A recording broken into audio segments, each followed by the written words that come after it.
I'm Gordon Bitko, Executive Vice President for Public Sector at the Information Technology Industry Council, better known as ITI. ITI is the premier global advocate for the tech industry. We represent 80 of the world's most innovative companies, and our members represent the whole of the technology ecosystem. That's semiconductor equipment manufacturers, chip designers, chip manufacturers, server and network and data infrastructure providers, device manufacturers, cloud providers, data center operators, AI model builders, and users and service providers. So really the whole of the technology ecosystem. And those companies are really at the forefront of the rapid adoption of emerging technologies like artificial intelligence. We know from long experience with these companies firsthand of the significant opportunities for both economic growth and the complex societal challenges that are raised. We know also that they bring a true increased demand for dependable and sustainable energy, and that is really highlighting this intersection of innovation and resource management. That's an important problem for us to be talking about. I'm really proud that ITI this week published a paper in this regard. We captured the expertise from across our membership to develop what we think is a first of its kind guide to highlight for policymakers across the board, across the world, our industry partners and other stakeholders, how to enhance efforts to develop and deploy sustainable technology worldwide. The Sustainable Technology Policy Guide seeks to explain and offer solutions to navigate AI's role in the energy transition. It's designed to address the entire technology ecosystem that I just mentioned from end to end, and includes recommendations intended to support sustainable innovation and ensure sufficient energy access for everybody. ITI is uniquely positioned to help lead this important dialogue because the issues at the intersection of clean energy generation and distribution and how it's used effectively require action from all the parties that I mentioned. It's also critically important to recognize that this is a global issue in multiple dimensions, really. Not only the climate impacts, which I think we all know about, and the need to enable clean energy everywhere, but the global strategic consequences of the ability or inability to cleanly provide and power these technologies that could disrupt economic and national security, and not only here in the US and for allied countries, but in the developing world as well. And it's a hard problem as well. It's something that really requires all hands. It requires everybody in this room and from this whole tech ecosystem, and also governments at all levels, and public-private partnerships, and academia. We all need to work together to solve this problem. But I think that there's good news. The good news is that technology-driven innovation of this kind has been the engine of historic growth and transformation in the past in the US, and we can do it again. You can actually see that in trends in electricity consumption in the US. In 2022, the US as a country consumed virtually the same amount of electricity as in 2007. So for 15 years, virtually flat. And that's not because we stagnated economically as a country, right? We grew our population more than 10%. The GDP of the country almost doubled in that time frame. Lots of reasons. I don't want people to walk away from this thinking that I'm telling you that technology was the only reason for all that growth, but it was a significant contributor. When you look specifically at data centers over the decade of the 2010s, data center capacity grew by 550%. And it only took 6% more electricity. That in itself is a pretty amazing statistic, and I think is recognition of the importance of innovation to driving that kind of change and to addressing these challenges. Those same innovations, we all survived the pandemic because of those innovations. We could work from home. We could allow our children to be remotely educated. We could do medical care through telehealth appointments because of those innovations in technology and in data centers. It's those kind of innovations that we need to continue to unlock and enable this decade and in the next, so we can all share the benefits of AI and clean energy. AI is creating and enabling its own efficiencies, but government and industry also have to work together to leverage the immense benefits while reducing environmental impact and building a sustainable, modern infrastructure. The guide that I mentioned offers recommendations to help policymakers build an innovative and green energy economy and provides background and context on the most important issues driving the conversation. We're calling on lawmakers in this guide to work with industry to advance policies that, first, modernize the grid, including through streamlining permitting. Second, leverage AI to expand access to alternative clean sources, including nuclear power. Third, to promote resource efficiency at data centers in particular. And fourth, to manage the carbon life cycle through development of better standards and measures for how to understand the impact of AI to the carbon life cycle. By doing those things, we believe that we can help ensure that we'll realize our shared environmental and sustainability goals and advance transformative AI technologies. I'm excited that that we have this future in front of us, that we can work with our partners in government and in industry on a shared journey to accomplish those priorities. Really looking forward as well to the conversation today to hear more both from government and industry stakeholders on these issues. Before we get into that, really briefly, I'd like to invite my colleague Charlie Moskowitz from Accenture to say a few quick words as our host here today. Thank you, Gordon. Hi, everyone. My name is Charlie Moskowitz. Do I need this? Yep. Can everybody hear me in the back? Yeah, they're nodding. I don't need that. Okay. My name is Charlie Moskowitz. I lead tech policy for Accenture for our Americas region. I'm standing in today for my colleague, Alicia Cannon, who leads our sustainability policy practice. But what we came here today to talk about is the convergence of tech and sustainability. So hopefully I can adequately fill her side of the coin here. The digital revolution transformed how we live and work. AI is poised to do the same. But sustainability can and will have a similar impact. If we orient tech progress around sustainability, if we use sustainability as sort of that North Star, it will undoubtedly guide our businesses towards value creation. When we integrate AI to power a new generation of technology, we're going to accelerate our path to sustainability. Take Airbus, for example. They are using generative design to re-engineer their aircraft parts, making them 45% lighter and 8% stronger. So imagine flying all these Airbus airplanes that are half as light and think about the energy savings that come from that. It's also going to enable next generation of accurate, large-scale, and real-time ESG data. And the power that we'll get from that data to make decisions, to make better decisions, to improve our efficiencies is really astronomical. There are cities, several cities around the world now have already created digital twins using AR and VR technology.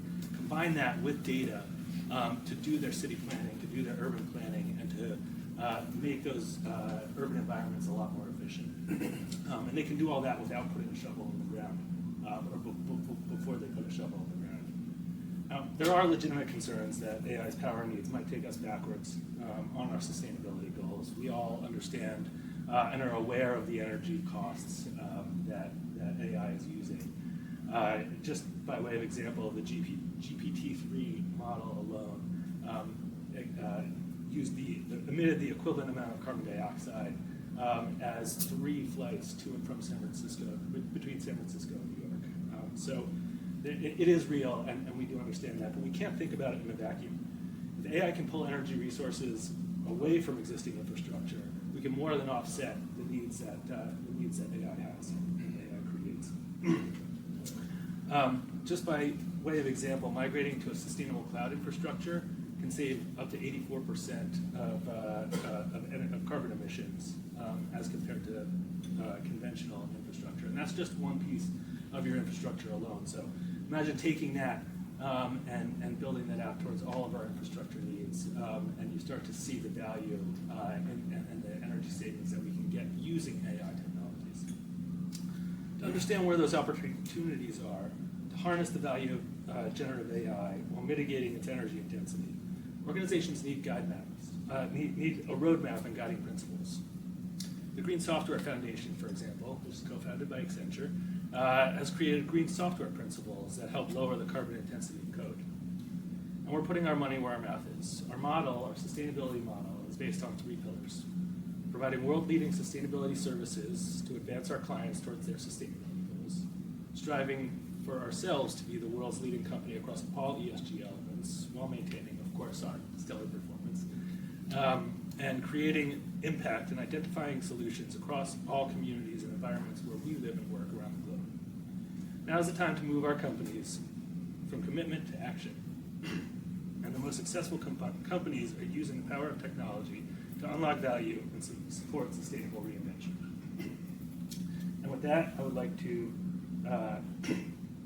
invite back up Gordon and his next guest here, Carla Frisch. Carla is the Acting Executive Director and Principal Deputy Director of the U.S. Department of Energy's Office of Policy. The Office of Policy provides analysis on all aspects of the energy sector and works across governments to enable support policy in support of a clean energy economy. Frisch has directed DOE offices focused on climate and environment, energy efficiency, renewable energy, transportation, and electricity systems. She's worked extensively on energy system vulnerabilities and solutions. Previously, she led the U.S. program at RMI and was an adjunct professor at Northwestern University. Frisch holds degrees from Duke University and UNC Chapel Hill. Welcome to the stage.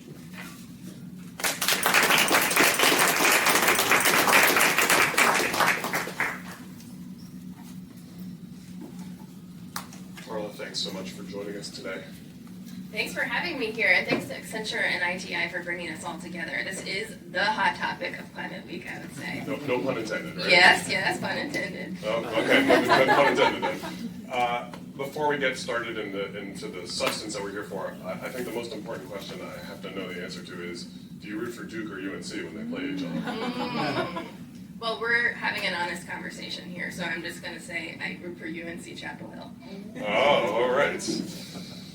I think for most college basketball fans, they're fans of their team and whoever is playing Duke, right? So that's probably the right choice. In all seriousness, as I talked about in my comments, there is real demand. We see real growing demand for electricity. AI is at least partially a driver for that, right? So what's the current DOE thinking on that as a trend, and when do we reach an inflection point? How long does this curve keep going on? Excellent. Well, and thanks for having us here. I know you were mentioning your report, and congrats on that. And one of the audience is policymakers. And I will say we are here and we are listening. Because when we think about this topic of growth in electricity demand, we are excited about it. We have had flat demand, like you said, the last 10 or 15 years. But before that, we were regularly experiencing decades with 30% growth in electricity demand in the U.S. And we were meeting it. And back then, we did not have what we have now, which is a set of technologies that are available now and cost-effective, many more technologies, and a set of incentives to help deploy those technologies, particularly from the Inflation Reduction Act, the Bipartisan Infrastructure Law. So we're well poised to do that. And how far does the curve keep going up? When we draw the curve, it keeps going up all the way through 2050. There is no plateau, there is no going down, because the demand we're seeing right now, we're looking at, let's say, the next 10 years, a 15% projection in electricity demand in the U.S. From the North America Electric Reliability Corporation that looks at this. And there's three main sources of that. One, y'all are doing it, AI and data centers. Two, we are seeing a resurgence of domestic manufacturing in the U.S., including, in a meta way, manufacturing of clean energy technologies in the U.S. And then some increased demand from electric transportation. And all of those sources we are projecting to continue to grow. Yeah, so I guess let me ask the inflection question a slightly different way. Is there a point where the lines cross over in terms of everybody's worried about, are we going to have enough, right? When is that critical point going to be reached? Right. So some might say we're at it now, and that's why the conversation is this week. But we think if you look across the suite of technologies that we have now, we've got a lot of opportunity. Just this year in the U.S., we're going to have record clean energy deployment, largely solar and storage. And how big is that record? It's double the biggest record from ever before, which was last year of building out those clean energy technologies. So particularly on storage, which is great for data centers to help with flexibility. Even just a few years ago, we were it was more of an idea. It was like less than 1 gigawatt, like 5 years ago. Now we're looking at 20 gigawatts deployed in the U.S., massive build out projected, and that provides a lot of flexibility opportunities. Yeah, great. Sort of in that same vein, and you already noted that there are other factors in the drive to electrify, right? We've got other industries, we've got all the incentives in the Inflation Reduction Act. There's a lot of those factors there, right? But one of my points was innovation is a key driver in enabling all that. And you mentioned some of that now, but where does the focus need to be? And I think an important related question to that, part two to that for this group is, what's the role of AI itself in driving that innovation? Mm-hmm. Right, and this is, I think the great thing about, some might call it a problem, we're calling it an opportunity right now, is this industry, this is the industry of innovation, right? So we're already seeing all kinds of innovative solutions. We're seeing, for example, an AI company partner with an advanced geothermal facility to actually help with their demand, help catalyze the commercialization of a next generation of technology. That's really exciting. We have our ARPA-E program. We do a lot of innovation work. We did a new sodium ion technology. Guess who was the first entity to contract it? Data center.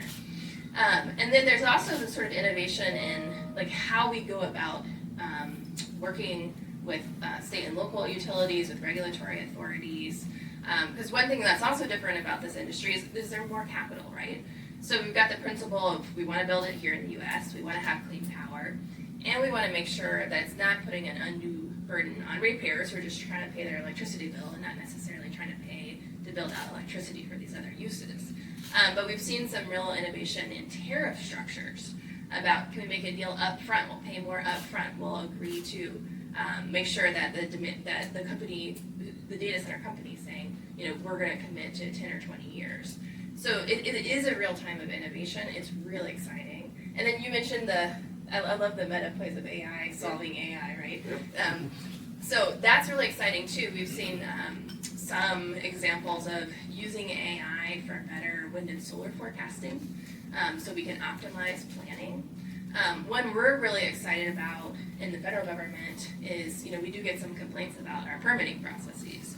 And we have actually been using AI for a pilot on speeding up our NEPA, and that's a law about siting and permitting, speeding up our processes.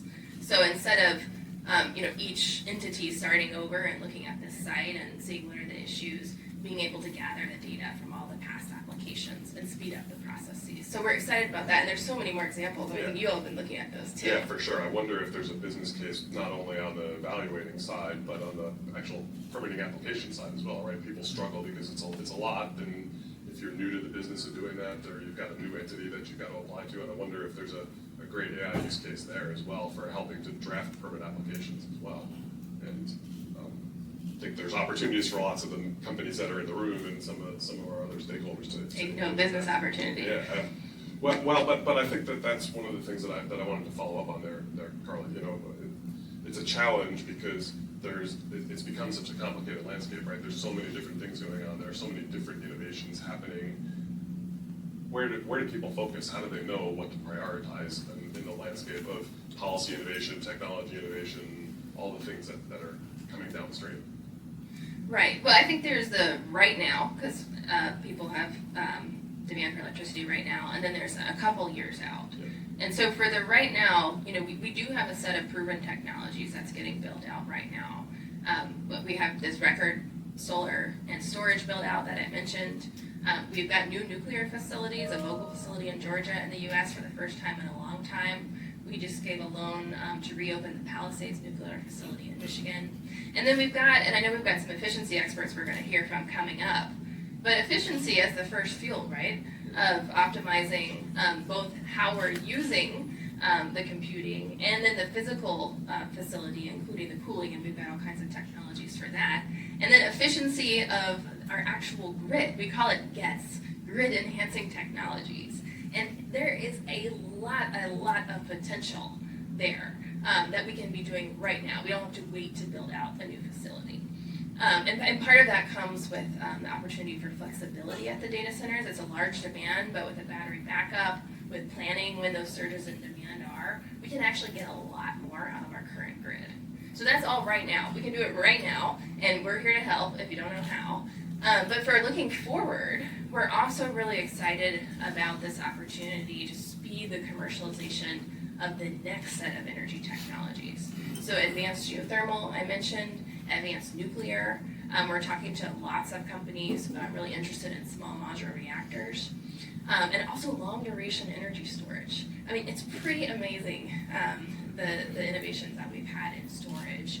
And so this opportunity of how can we rise all boats, right?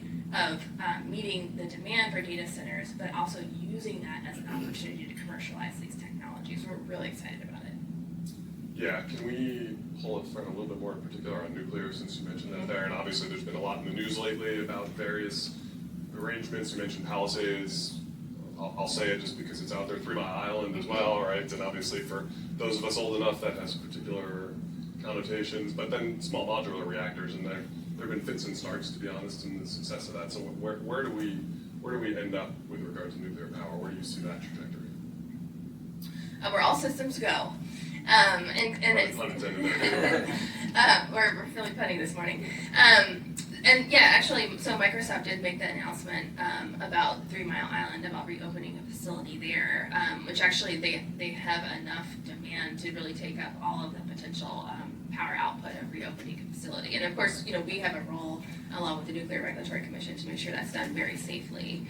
But I think someone earlier on the breakfast was saying, we were saying, it's not 1950 anymore. We've learned a lot about nuclear power, and it's a really big opportunity.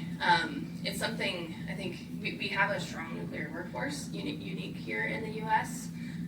We have a lot of different types of facilities. And on the small modular reactors, we are seeing a set of utilities come together to actually speed that up. For some of these technologies, you see like the first of a kind is a little bit harder, the second of a kind it's a little bit easier. But once you get to 10, then things are flying. So we are working a lot with the private sector to try to speed that up, including for small modular reactors. So if you were a betting woman, when do we see small modular reactors actually part of the solution? This is not an official Department of Energy statement, but I think we'll see them at least in the next decade for sure. And we already actually see some in other countries outside the U.S. Yeah, I was going to ask that question next, which is what lessons can we learn from what some other folks are already doing, particularly in nuclear, but also in some of these other areas of innovating in generation and distribution. Right. Well, actually, can I take that one back to you? I think you had the principles in the report of what you're hearing from other companies. Yeah, for sure.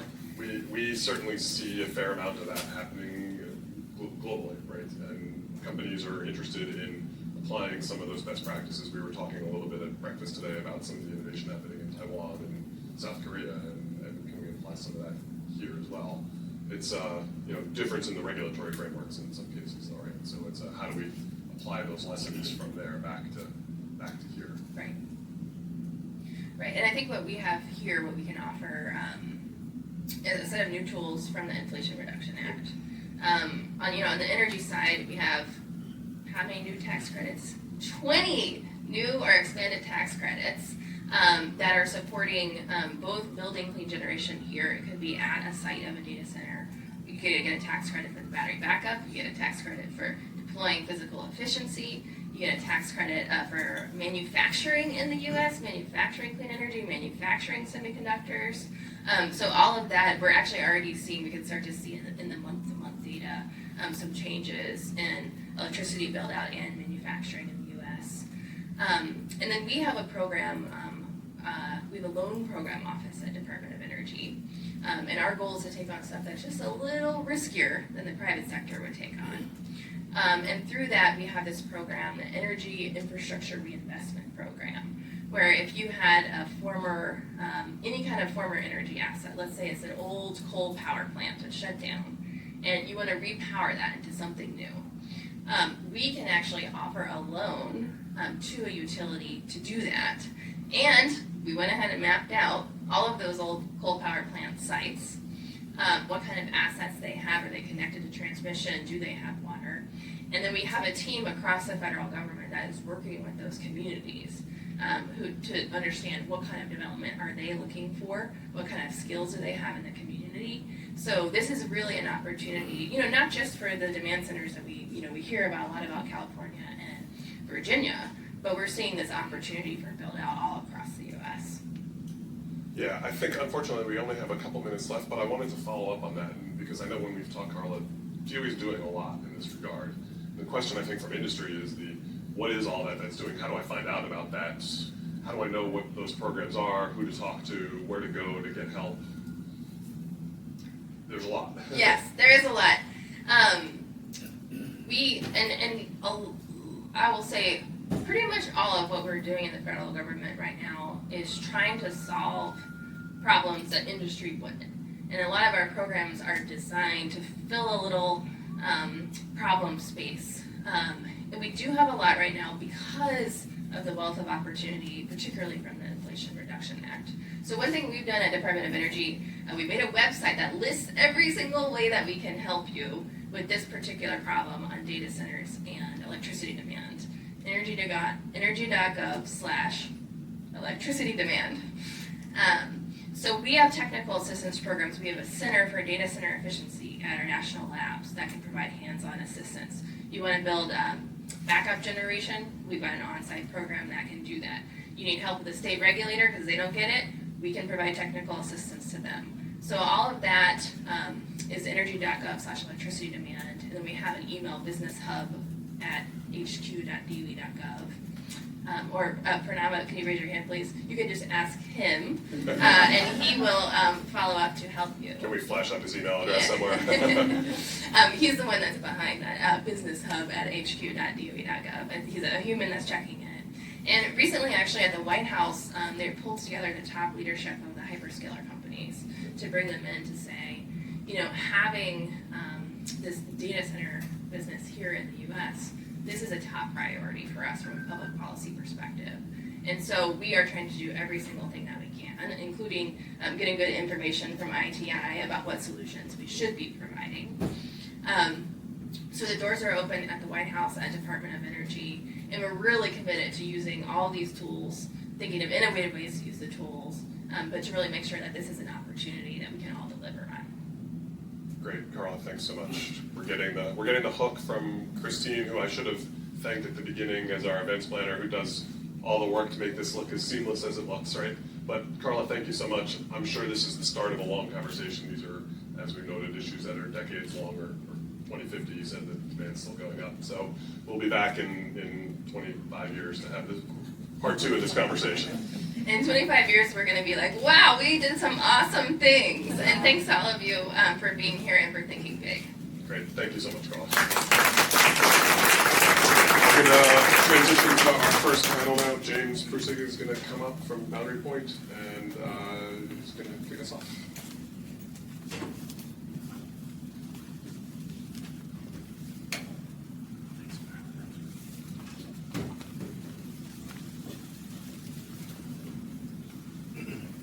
Good morning, everyone. Thanks for being here. My name is James Prussing. I'm the Senior Vice President at Boundary Partners. We are a clean energy, public policy, and advisory firm. So we are working with companies all across the clean energy economy. So that's mobility, transportation, long-duration energy storage, basically all of the technologies that Carla just listed off. And cannot be more excited to be here today. And maybe just before we get into it, a big congratulations to everybody for making it to Thursday in Climate Week. The least sustainable thing about this week, maybe it's just the sheer number of events going on and the pace of all these conversations, but I would say nothing is probably more timely than the conversation today. And so I will let the two panelists up here introduce themselves, kind of maybe when we take the first questions to each of you.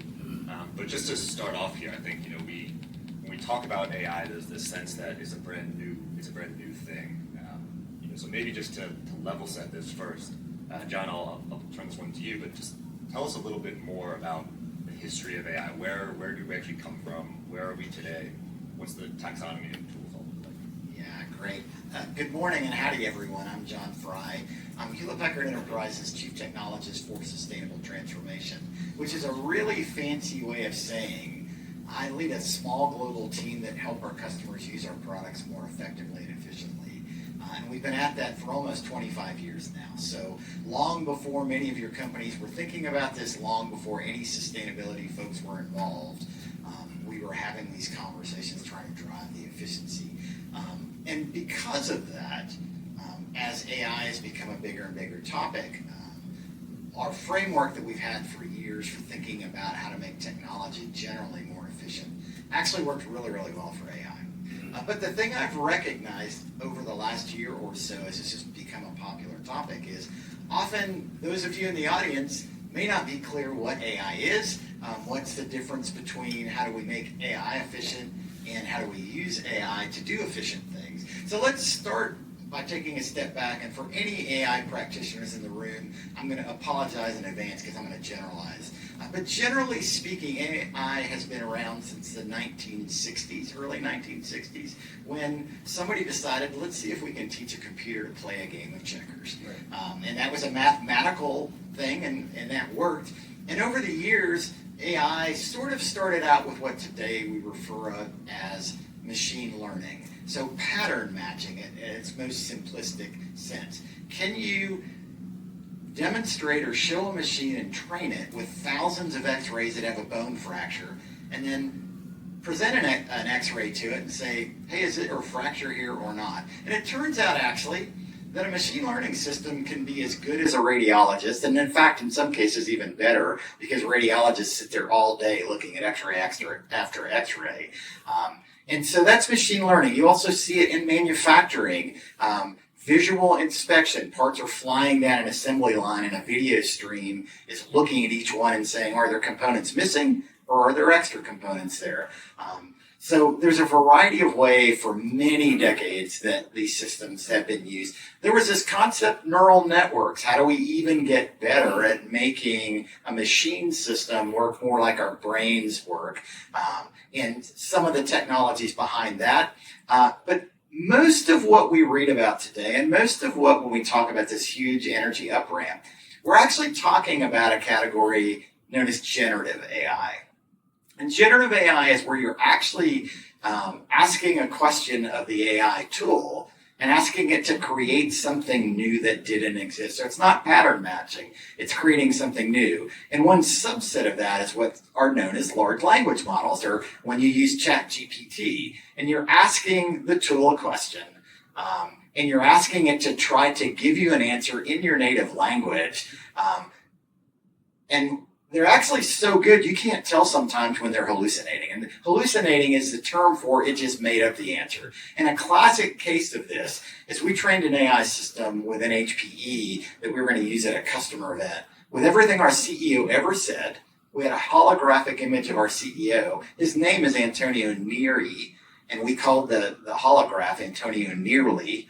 And actually, when you asked Antonio Nearly, who is John Frey, the answer you got back was that I was the chief operating officer and head of legal for HPE, which of course I'm not. I appreciated the promotion, but that was a hallucination, pretty obvious because he connected the first name of our chief operating officer, guessed the second half. But then when we asked Antonio Nearly, and it was never trained on this answer, what's the carbon footprint of this holographic image?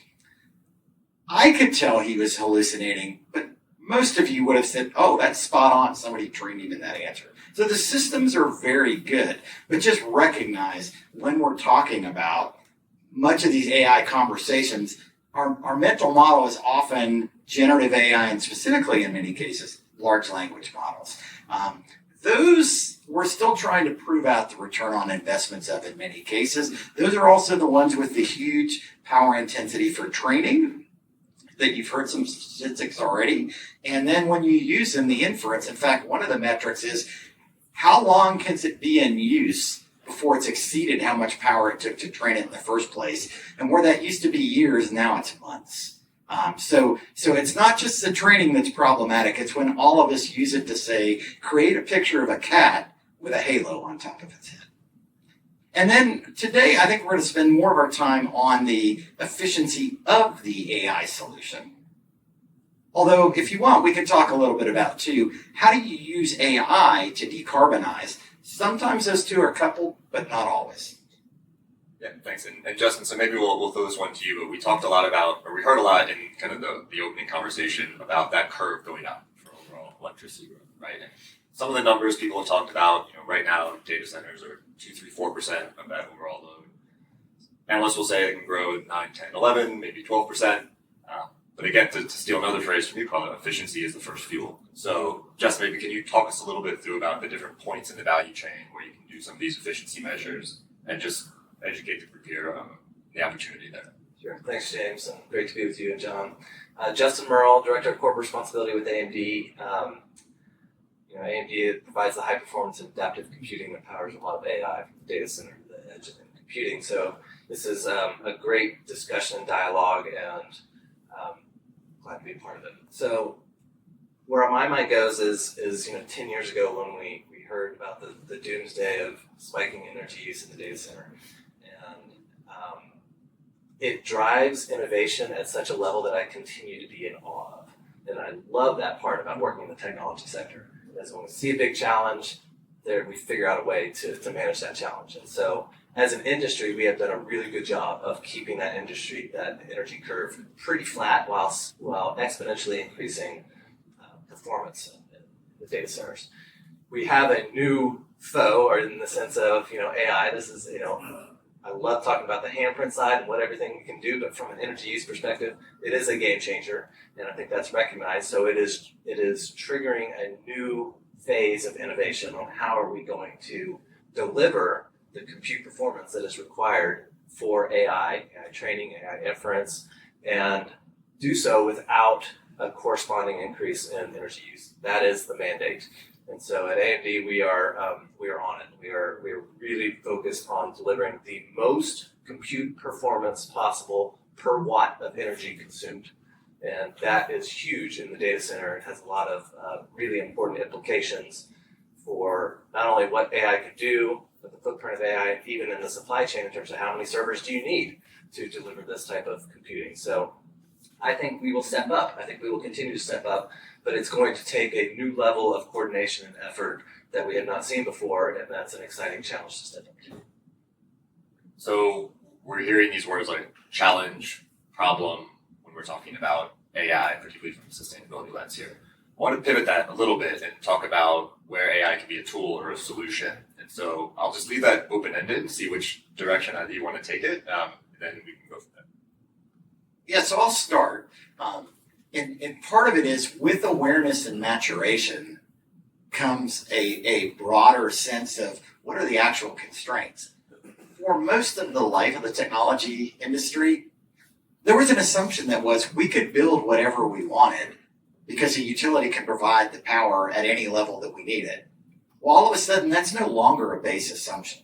In the same way, AI models in particular, but to some extent, other applications, software, if you will, has been designed with the, how do we get this to market the fastest with no understanding or awareness or any care for what was the power consumption of the application.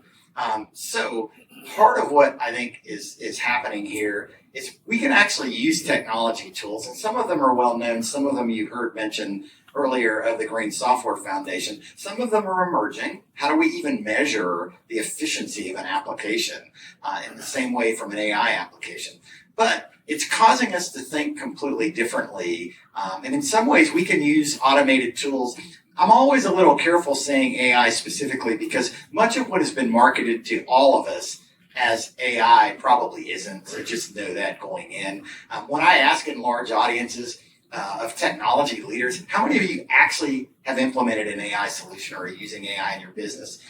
Maybe 5% or less of the technology leaders in the room. Now, when I ask the same audience, how many of them have a mandate to try to see what they could do with AI to help their business? Every hand in the room goes up. So just to put it in context, some of this is hype and to be, but our AI algorithms, for example, were designed assuming unlimited power and unlimited help from our friends at AMD in terms of hardware. But if you add another design constraint, which is let's make it as power efficient as possible, the algorithms look very different. They required less hardware to run on. And so historically, we've been optimizing at the piece part, at the component, at the piece of hardware. For a software manufacturer at the software, we haven't thought about it in terms of a system. And this is actually where I think AI can help us a lot, is say, how do we comprehend how all of these pieces interact with one another and optimize at the system level, not at the device level. And then, of course, there's many things we can do with AI to decarbonize as well. Digital twins has already been mentioned. How do you run a process that's so expensive that you're not going to build it till you have it right, or that has huge safety implications or something? When you make a digital twin, in essence, you let AI mock it up and try a bunch of parameters and figure out what's the most efficient way to do this. This is happening in data centers today in terms of cooling systems. Where do we move workloads? It's happening in aircraft engines. How do you run a variety of scenarios in an aircraft engine to get maximum fuel efficiency, not in a plane full of people while you're testing it, so that you know it works when you actually put it in a plane. So those are just a couple. Anything you want to add? I would just say, it's really exciting to see the different ways that AI is being used, whether designing a chip, in the supply chain, to optimize supply chain operations, in the use phases. One of the examples I love from a digital twin perspective is the Lumi supercomputer. Yeah.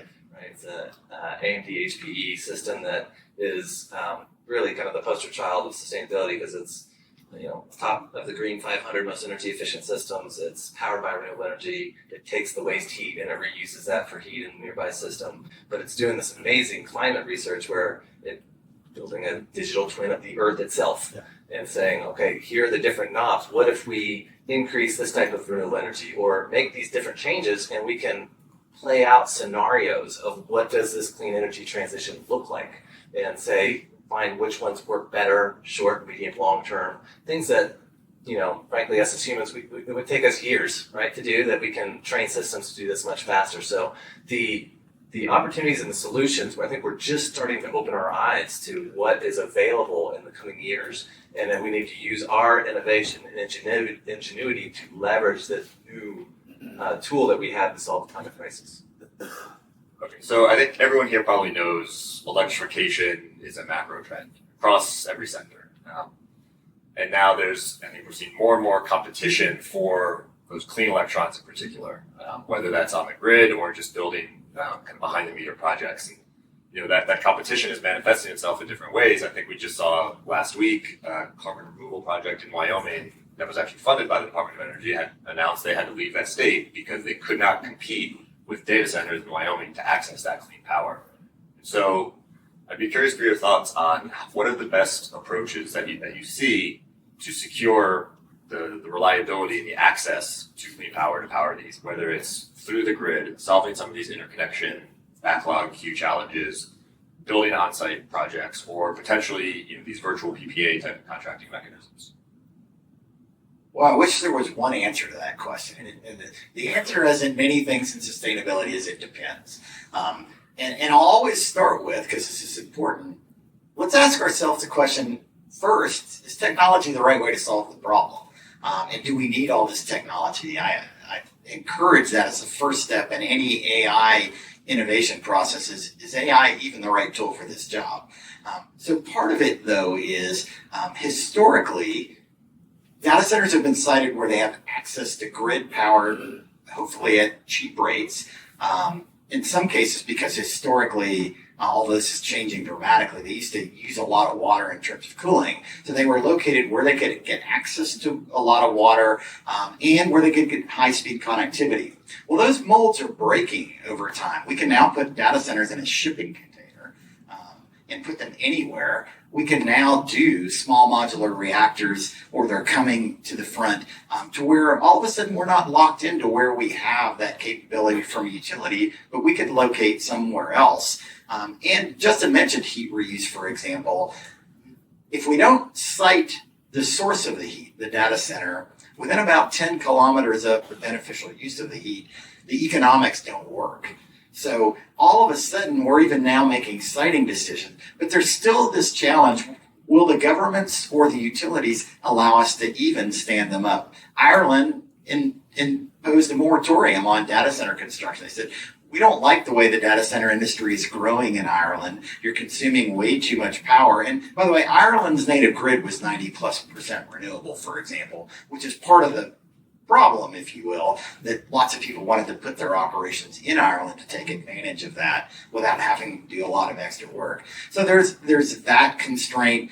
There's also a constraint of public utility commissions. We have a site here in the United States that the renewables there, the utility would love to provide to us, but the Public Utility Commission won't allow them to put that on in a particular state, and I won't identify it any more than that. So there are regulatory challenges or political challenges, availability challenges. So there won't be one answer solves all of these problems, by the way, to go forward. But there are also opportunities, because some of the challenges have caused us to look at things like beneficial heat reuse and say, if our constraint wasn't it has to be here, what could we now do differently if we come at this problem from a different perspective? And that's a great transition to the concept of going from a physical solutions on site to a data center to virtual solutions, meaning that you're not necessarily getting the electrons from that site, but it's going to the grid. And what we've this hockey stick curve that we've seen in the adoption of renewable energy over the last several years has been largely driven by a lot of large companies entering projects, renewable energy projects, and that's fantastic because it's really set the model. And now we're looking at, okay, how about medium-sized companies? How do we do that? And oftentimes the demand in itself for a company is not large enough for that. So we've started seeing this model of aggregating demand, right? And not necessarily having that source be in the backyard of the data center, but maybe in the next state over or on the other side of the country. But it feeds into the grid.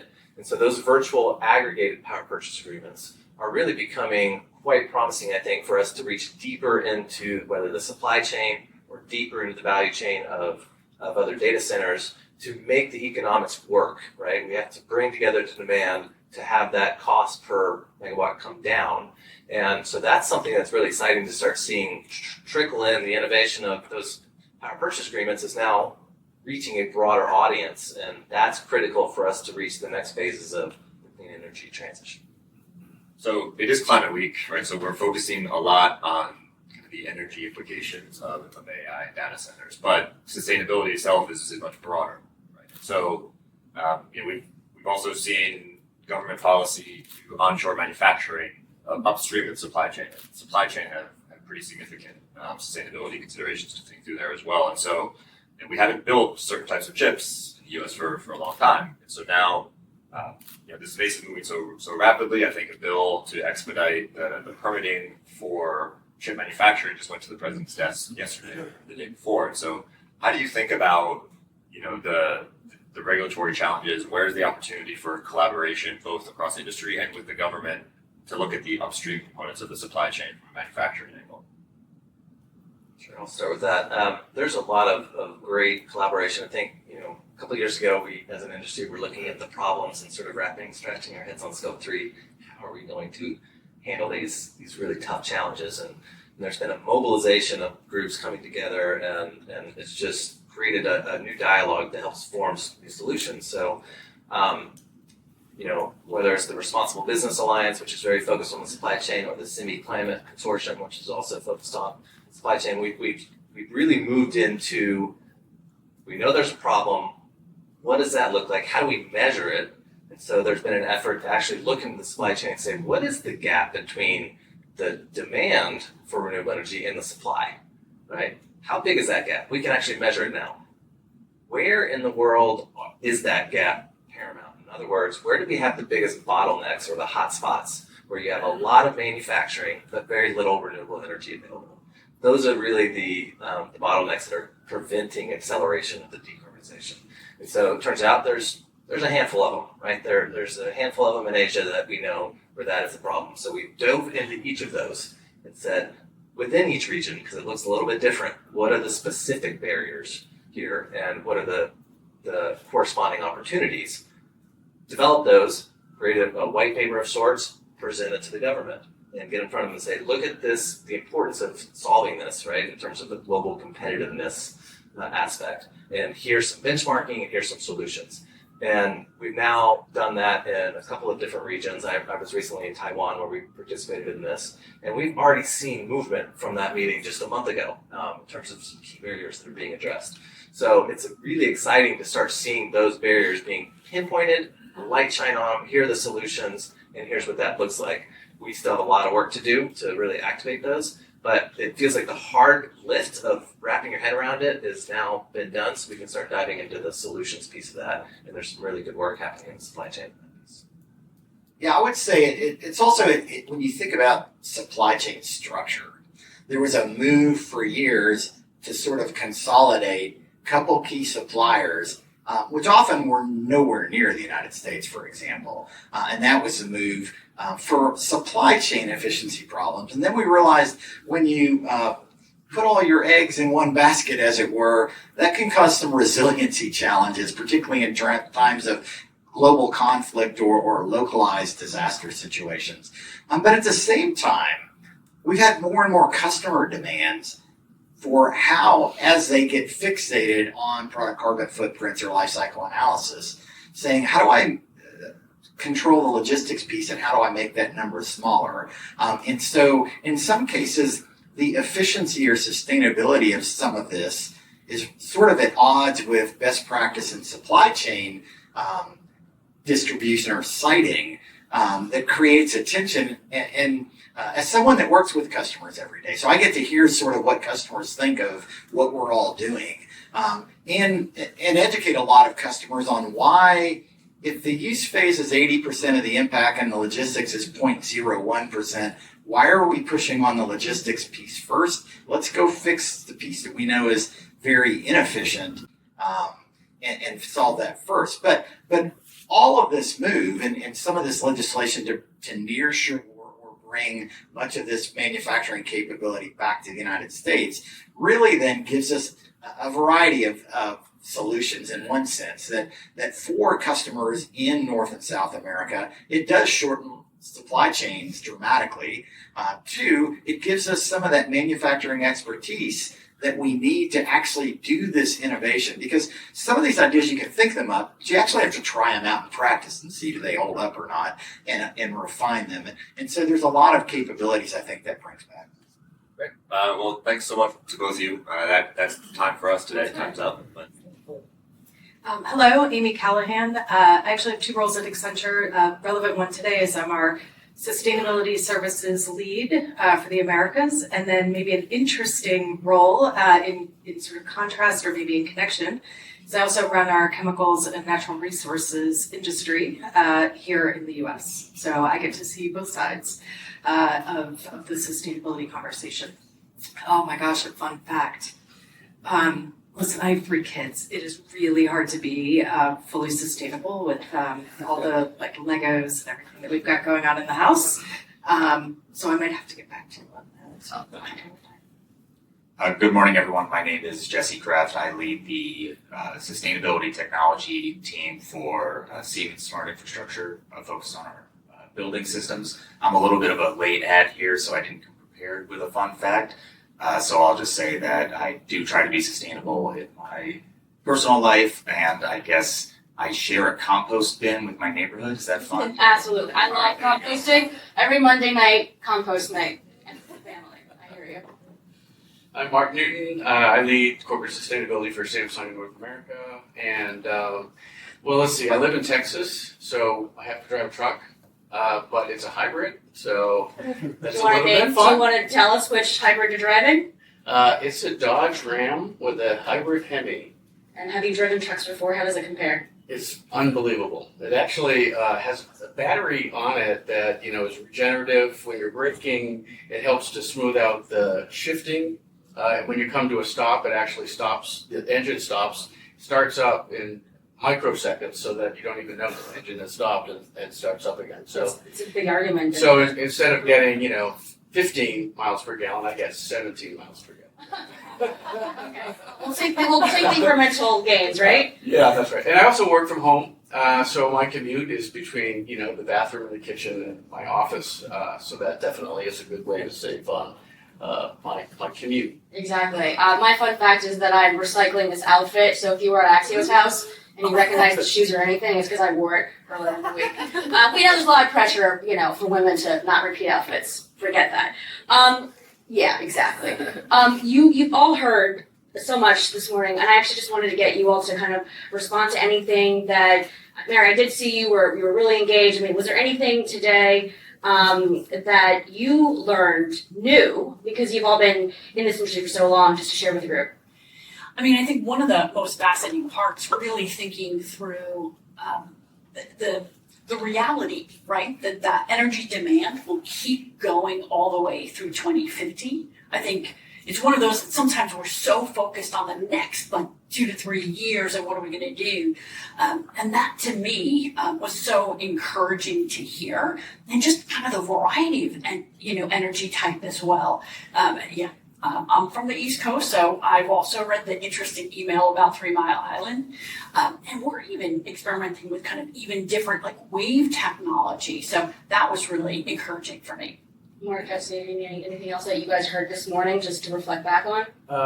2 things. I was not aware that over the last decade we've had pretty much flat consumption and increased productivity by 500. That's unbelievable. That's so encouraging to me. It's amazing. And then also the term first fuel for efficiency. I'm gonna steal that one. Sorry, it's fantastic. Amy? Stole mine. I'm sorry. I mean, that was It was my turn. yeah, it was absolutely the just the thing that I was like, that is absolutely incredible, which makes me feel really positive for the next 25 to 30 years. I will say, actually, in my head, I was like, maybe it's not that big of a problem. And so, so we'll see. But that's mind-blowing. I would say that the recognition that AI has been around since the 1960s, we think of it as this very modern sort of innovation that's happened in the last 18 months, but really these are technologies that have been around under development, and it's therefore solutions that are out there for us to use as well. And then just in general, I mean, we're at the end of Climate Week. I'm sure you guys have all, consumed lots of cough drops just to save your voice, but what's the mood been like this year for those that have been coming? And please, if you want to share how many years you've been here, like coming back, I think just good context. But any differences that you're experiencing in the conversations that you've been having and in hearing. And Jesse, I'll go to you first. Well, great, because I'm a Climate Week newbie. This is my first time here. What I've really been struck by compared to other conferences that I go to is the number of young people, the number of students that have been coming around to the events trying to learn about companies that are involved in the sustainable space, that they're really looking for ways that they can get involved and direct their careers towards tackling these challenges. It's not something you see at other types of conferences. I love that. And Amy? I'm also a newbie. So I learned that I should never pack heels. Good one. So it's about, that's what I've learned. So I know so many people that have been coming for years, and they've always talked just about all the positivity and the excitement around climate. And so I'll be maybe the wet blanket a little bit. Many of the conversations I've been in this week have been conversations of frustration. How many more conversations does it take to get to the answer? I sat in a panel around critical minerals, and the question was, we can't solve this problem by ourselves. We cannot be, the miners alone cannot be the only ones thinking about sustainability. Down the value chain, we have to be thinking about how we pay for it. Where do the premiums come from? Where's policy? Without policy, how do we group and connect and make things happen? And that's a real challenging conversation, and a lot of how do we get there? You can tell by my hair that I've been to a couple of these. I'm struck by how this whole conversation of AI has permeated every single conversation. This is the first year that it's really dominated? Absolutely. And it wasn't that long ago, really, where the topic that was permeating every conversation was circularity. Everyone was using circularity in every conversation, right? And it's funny how something can really just sort of energize and channel the whole discussion. And AI is such a fascinating topic because it really does kind of get our thinking process just to open up.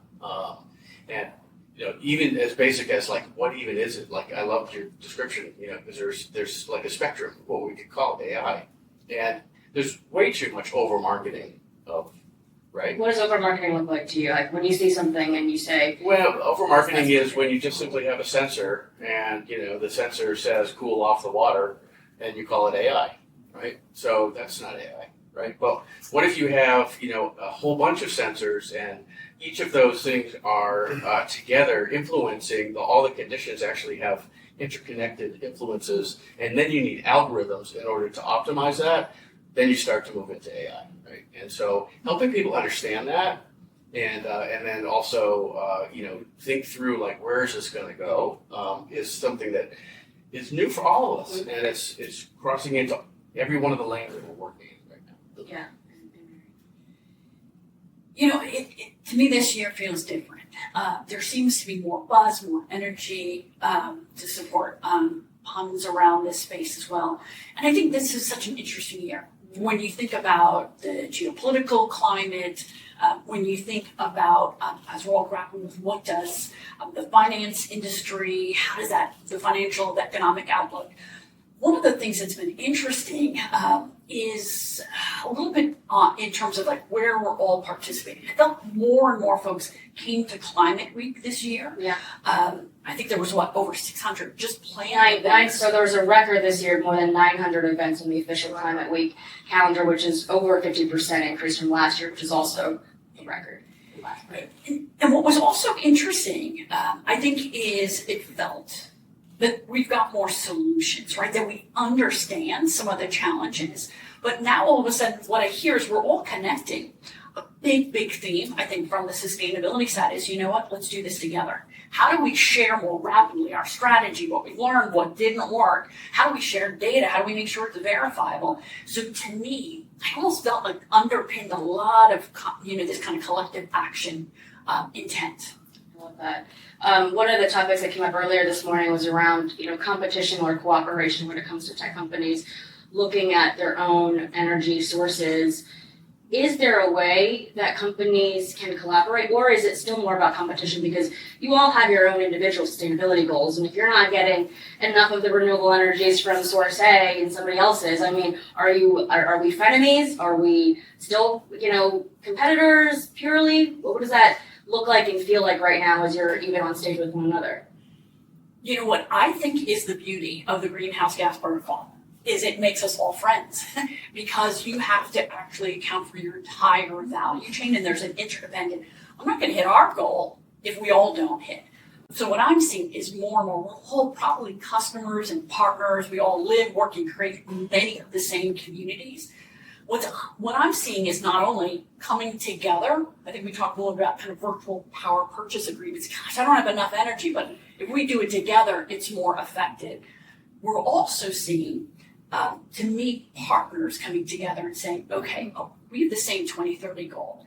What do you see the customers demand to be? What are you forecasting your product energy efficient to be? How do we jointly develop that scenario so we can both hit it together? So I'm seeing far more cooperation. Amy, is that true? You work with a lot of clients and maybe competing interests on that end. I was going to say, so I do see the tech companies working well together, and I see the tech value chain working well together. What I see outside of the tech industry is the big manufacturers saying, where's all the energy is going to go to tech?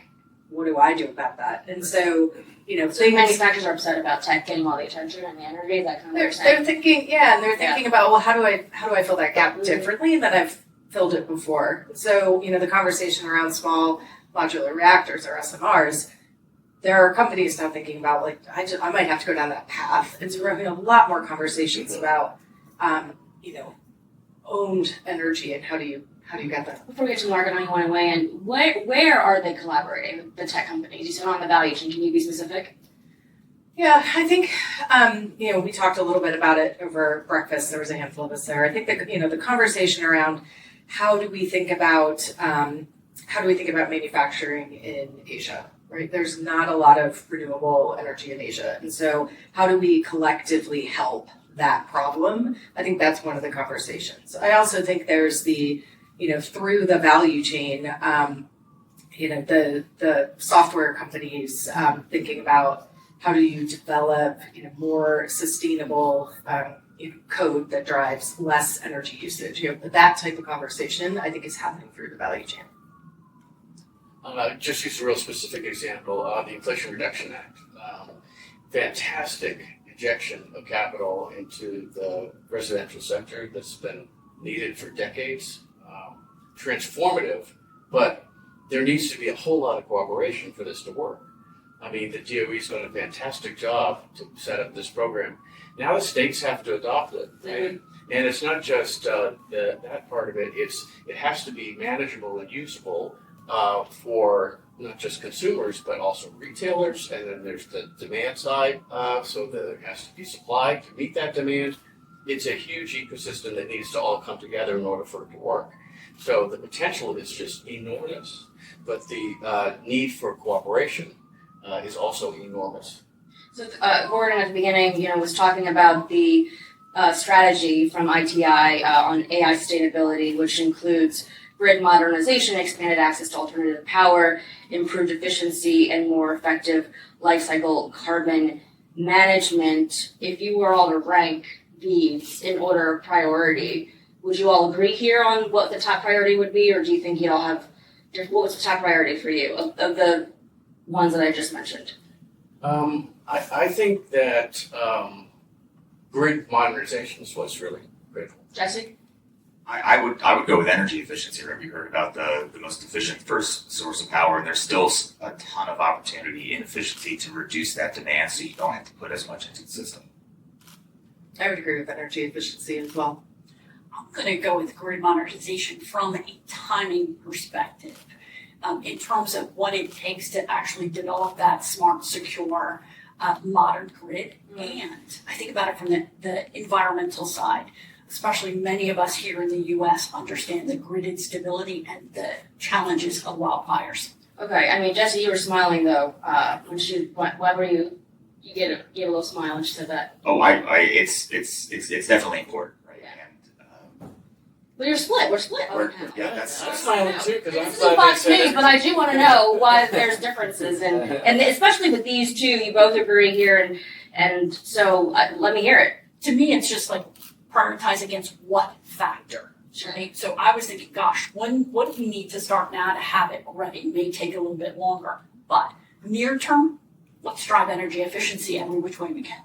there's enormous untapped opportunity with energy efficiency that I think people don't realize. The amount of energy, especially like in buildings, if you look at buildings that have been constructed in the last 20 years and the trend lines on their energy usage, how they are degrading over time and why that's happening. And in fact, how things like AI can potentially be a solution to addressing the optimization challenges, the maintenance challenges that we have with our existing infrastructure.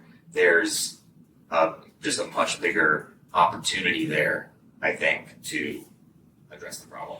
You know what? That is such an interesting point because sometimes, if you think about it from the Chief Sustainability Office, often industries might think about where their material carbon footprint is. And sometimes when I'll talk to, let's say, my counterpart and say, gosh, there's a huge opportunity to drive energy efficient, they're thinking about their bigger material area. And this is an area where there's a near-term benefit that we can have as well. Yeah, can I comment on that? Because Samsung's very unique. We're extremely vertically integrated. Most people don't know that just like every other company, 80% of our total value chain is scope 3. But what's unlike everyone else is only about 11% of our scope 3 is supplier related. 20% of our scope 3 is the energy use of our products. And so from a materiality standpoint, we are laser focused on efficiency. And guess what? Everything that we do on product efficiency goes directly to the customer.